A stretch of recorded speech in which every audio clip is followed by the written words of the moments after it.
معلوم نہیں ہے تو اب میں آپ کو معلومات دینا چاہتا ہوں۔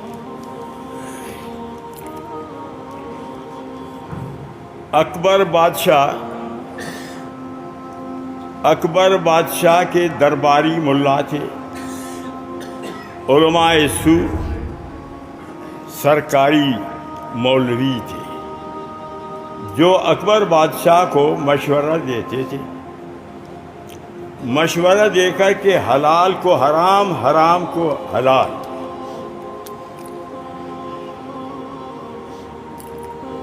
1552 میں علماء سو درباری سرکاری علماء کی مشاورت سے ایک نئے مذہب دین الہی کی بنیاد رکھی۔ دین میں بگاڑ لانے والے ہمیشہ علماء ہوتے ہیں، جاہل بگاڑ نہیں لا سکتا۔ تو بے دین بادشاہ ملاؤں کو آپ نے کنٹرول میں لاتے ہیں، ان کا پیٹ پالتے ہیں، ان کو پیسہ دیتے ہیں، وہ پیسے کے خاطر اپنا ایمان و آخرت کو بیچ دیتے ہیں۔ بادشاہوں کے کہنے پر پھر وہ اسی طرح لوگوں کو کہتے ہیں کہ یہ دین ہے۔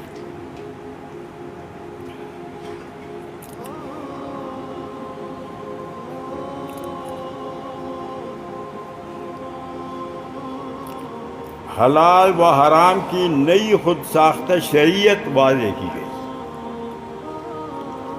مولویوں نے سرکاری اپنے طرف سے پھر حلال و حرام کے لیے شریعت، سود کو، جوا کو حلال کر دیا ملاؤں کہ سود حلال ہے، جوا کھیلنا حلال ہے۔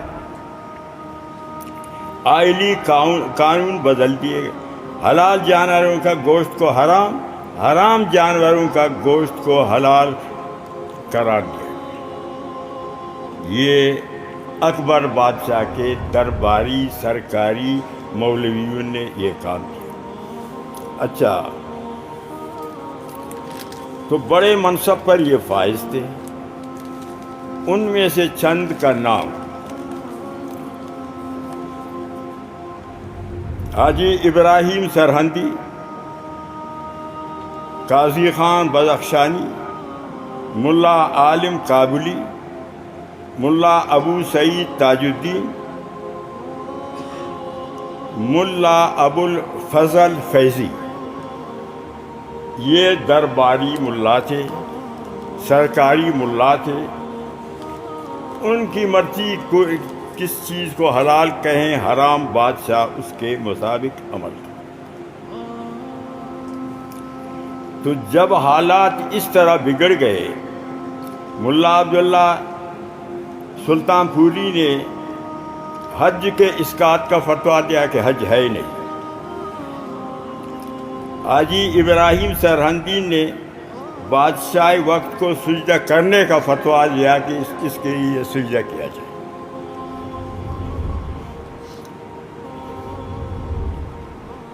ملا فضل نے اکبر بادشاہ کو بادشاہ دوران پیشوائی یہ دو جہان قرار دیا کہ یہ دونوں جہانوں کا بادشاہ ہے یہ ملا فضل۔ تو یہ درباری ملا تھے جنہوں نے بادشاہ کا ہمت بڑھا کر بے دینی۔ تو افسوس کی بات ہے، ہاں، تو ان حالات میں جب حالات اس طرح، ان حالات میں امام ربانی مجدد الف ثانی نے سیف و قلم کے ذریعے سے جہاد کی، تلوار کے ذریعے سے اور قلم کے ذریعے سے، تحریر کے ذریعے سے، تو اکبر بادشاہ کا دین ختم ہو گیا۔ اگر اس کو ایسے چھوڑتے، مقابلہ نہ کرتے، تو آج بھی وہ تمام دنیا پر چھا جاتا۔ تو ہمیشہ علماء کا کام ہے کہ وہ باطل کا مقابلہ کریں۔ کاش کہ آج غلام غوث ہزاروی زندہ ہوتے کہ پھر اسمبلی میں اس طرح کا بل پیش ہوتا۔ جب تک غلام غوث اسمبلی میں تھے، کوئی بھی ثابت کرے کہ شریعت کے خلاف، اسی اسمبلی میں غلام غوث ہزاروی نے قادیانیوں کو کافر قرار دلایا، اگر اور کسی نے تو آج کر کے دکھائے۔ تو اب یہ بل اسمبلی میں پیش ہوا ہے، اس اسمبلی میں کہ یہ اسمبلی مولویوں کا اسمبلی ہے،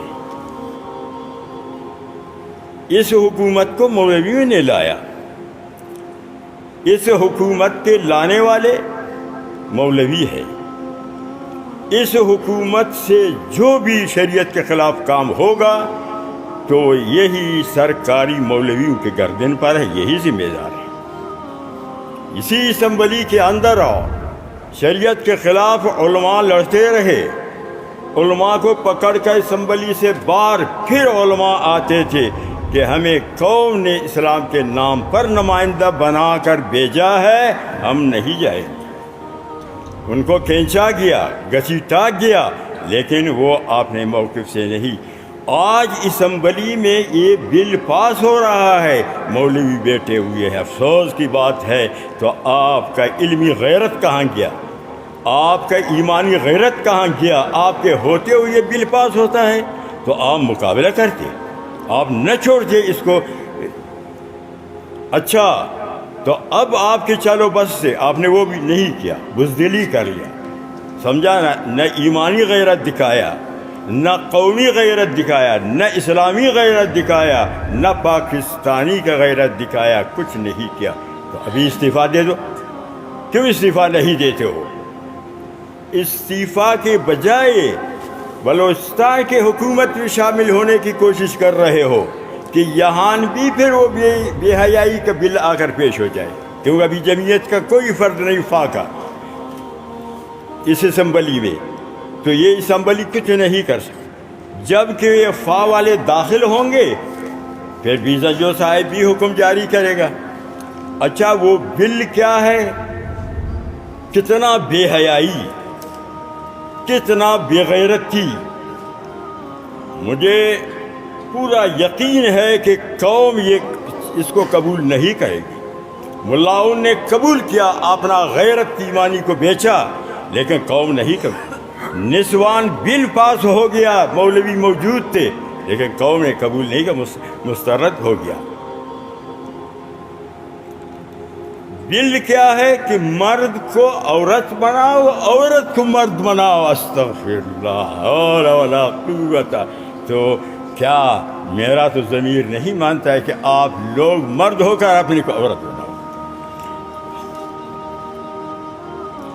مرد عورت، عورت مرد، یہ ہے غیرت ملاؤں کا۔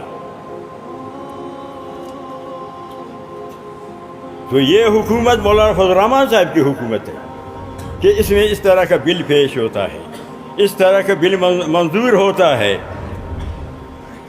تو آپ پاکستانی مردوں کو اس کے بجائے مولانا فضل الرحمان صاحب کو ضرورت ہے عبدالغفور حیدری کو عورت بنائے، مولانا فیض محمد کو عورت بنائے، یونس زاری کو عورت بنائے، زاہد ریکی کو عورت بنائے، سمجھا؟ بلوچوں میں سے پٹھان بھی ہے، پٹھانوں کو بھی عورت بنائے۔ مولانا فضل الرحمان صاحب اپنا خواہش پورا، یا تو مولانا فضل الرحمان صاحب، مولانا فضل الرحمان کے بیٹے، سمجھا، اس کے بھائی، ان کو پہلے عورت بناؤ۔ افسوس کی بات ہے، شرم کی بات ہے، تم نے علماء دیوبند کو بدنام کیا فضل الرحمان نے۔ جب سے فضل الرحمان، صاف کہتا ہوں، کب تک ہم خاموش رہیں گے؟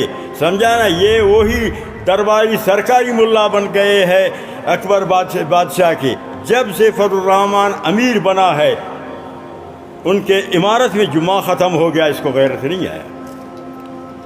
ان کے عمارت میں شراب کا پابندی ختم ہو گیا کہ جو پہلے علماء کے وقت سے چلا آ رہا تھا، کوئی غیرت نہیں آیا۔ مولانا فضل الرحمان کو نہ غیرت آیا، نہ ان کے پھانسی والوں کو غیرت آیا۔ نسوان بل پہ پاس ہو گیا، تب بھی وہاں ان کو غیرت نہیں آیا۔ شیخ رشید ایک داڑھی منڈا ہے، وہ کہتا ہے میں چیلنج دیتا ہوں ان مولویوں کو، ٹی وی پر آ جائیں، میں ثابت کروں گا کہ ان فضل الرحمان گروپ کے مولویوں نے قادیانی کو ووٹ دیا نبوت ختم نبوت کے خلاف. زندہ ہے وہ، آؤ میدان پر. تو قادیانی کو آپ ووٹ دیتے ہیں، شیعہ کو آپ ووٹ دیتے ہیں، بریلوی کو آپ ووٹ دیتے ہیں، پھر آپ کیسے دیوبندی ہے؟ آپ دیوبند کے دشمن ہے، آپ حنفیت کے دشمن ہے. مدارس کے طلباء کو آپ نے آزادی مارچ کے نام پر اسلام آباد تک لے گیا. اب شریعت کے لیے کیوں آپ قدم نہیں اٹھاتے ہیں؟ شرعی مارچ کرو، اسلامی مارچ کرو، کیوں نہیں کرتے ہو؟ یہاں آپ کا کوئی، آپ بے روزگار تھے تو ملین مارچ ہے، لانگ مارچ ہے، آزادی مارچ ہے. اب آپ کو روزگار مل گیا، آپ کے بیٹے، آپ کے بندے وزیر بن گئے، آپ خاموش ہیں. اور پھر اسلام کے نام پر ووٹ لیتے ہو، جمعیت کے نام پر. تو کہاں ہے یونس دائی؟ آج میدان پر نکلے اس کے خلاف. کہاں ہے ثابت ریکی؟ کہاں ہے اصغر طیب؟ کہاں ہے یہ ایڈوکیٹ سکندر؟ تو یہ غیرت ہے تم لوگوں کا. افسوس کی بات ہے. سمجھانا مسلمانوں، اگر آپ سب عورت بننا چاہتے ہو تو جاؤ بنو. ہم نہیں چاہتے ہیں، نہ اس قانون کو قبول کریں گے اور نہ پاکستان کے عوام اس کا قانون کو قبول کرے گا. نہ یہ چل سکتا ہے. فضل الرحمان گروپ آپ نے ممبروں کو بے شک لڑکی بنائے، عورت بنائے، یا خود فضل الرحمان عورت بنے. اگر یہ اچھا کام ہے تو دوسروں کے لیے ایسے قانون کیوں نافذ کرتے ہو؟ صرف زبانی آپ بیان دیتے ہیں کہ سمجھانا اس کے آیا میں قبول نہیں ہے. میدان پر نکلو. آپ میں بے روزگار تھا، مہنگائی مارچ کے لیے میدان پر نکلے. ہر ملین مارچ آپ ہر پورے پاکستان میں اب کیوں نہیں کرتے ہو؟ نکلو میدان پر. شاباش ہے نظریات کی جو جمعیت علماء اسلام نظریاتی گروپ ہے، شاباش ہے ان کو. سمیع الحق گروپ ہے، شاباش ہے کہ انہوں نے احتجاج کیا، اس کے مخالفت کی. کراچی سے مفتی طارق، اس کو بھی شاباش ہے، اس نے مخالفت کیا. انشاءاللہ علماء اٹھیں گے. انشاءاللہ اس طرح نہ سمجھے کہ سارے علماء کو فضل الرحمان نے بے غیرت بنایا ہے. سمجھانا خود بے غیرت بنے گا، بن جائے. سمجھانا جمعیت علماء اسلام دیوبند کی جماعت ہے، اکابر علماء دیوبند کے تابع دار ہے. سمجھانا ملاؤں کو بھی کچھ شرم آنا چاہیے. فضل الرحمان جو بھی کرے آپ خاموش ہو. آپ دین کے کام کرتے ہو، آپ پڑھتے ہو مدارس میں، پڑھاتے ہو مدارس میں، شریعت کے خلاف کام ہو رہا ہے، آپ خاموش ہے. تو میں آپ کو اطلاع دے دیا، یہ بے حیائی کا کام ہے، بے غیرتی کا کام ہے، شاعر اللہ کا چیلنج کا کام ہے. ہم اس کو قبول نہیں کرتے ہیں. فضل الرحمان کو اس وقت تک ہم ملامتی سے بری نہیں کریں گے جب تک کہ میدان پر نہیں نکلے گا، استعفیٰ نہیں دے گا. اسمبلی سے استعفیٰ دے دے، میدان میں نکلے. یہی مدارس کے طلباء کو آپ نے غرض کے لیے استعمال کیا، اب شریعت کے لیے ان کو استعمال کرو. وآخر الدعوانا